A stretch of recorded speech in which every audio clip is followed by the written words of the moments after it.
மயிலாடுதுறையில் வனத்துறைக்கு போக்கு காட்டி வந்த சிறுத்தை தஞ்சை மாவட்ட எல்லையில் தென்பட்டதாக கூறப்பட்ட நிலையில் அந்த பகுதியில் ஒரு நரியினுடைய உடல் கண்டெடுக்கப்பட்டிருக்கிறது. சிறுத்தை தாக்கி உயிரிழந்ததா அந்த நரி என்ற விசாரணை தற்பொழுது நடைபெற்று வருவதாக தகவல் வெளியாகியுள்ளது. கூடுதல் விவரங்களை எமது செய்தியாளர் சிவசுப்பிரமணியன் விவரிக்க கேட்போம். முழு விவரங்கள் என்ன சிவசுப்பிரமணியன்?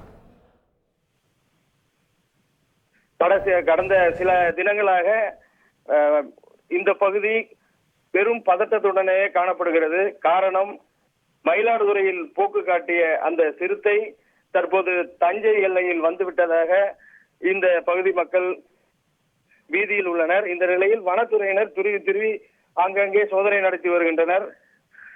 இன்று காலை புதூர் பகுதியில் வனத்துறை அதிகாரிகள் சென்று பார்வையிட்டு அந்த பகுதியில் தடயம் உள்ளதா என பார்த்தனர். இந்த நிலையில் கடந்த ஒரு மணி நேரத்திற்கு முன்பாக கும்பகோணம் தாலுகா திருமலை ராஜபுரத்தில் ஒரு நரியின் உடல் கிடந்தது.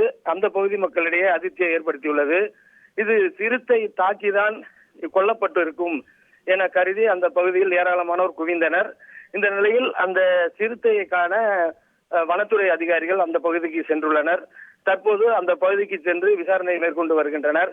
முதலில் அந்த நரியினுடைய தலை கிடைத்து மயிலாடுதுறை பகுதியிலிருந்து வனத்துறை அதிகாரி ஒருவர் பார்த்து தடய நிபுணர்களை வரவழைத்து அந்த தடயத்தை பார்த்து வருகின்றனர்.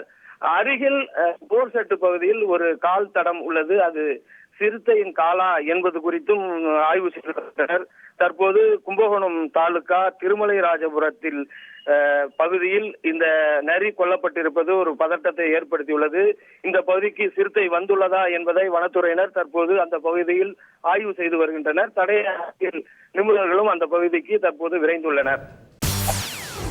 செய்திகளை உடனுக்குடன் தெரிந்து கொள்ள உடனே சப்ஸ்கிரைப் பண்ணுங்க.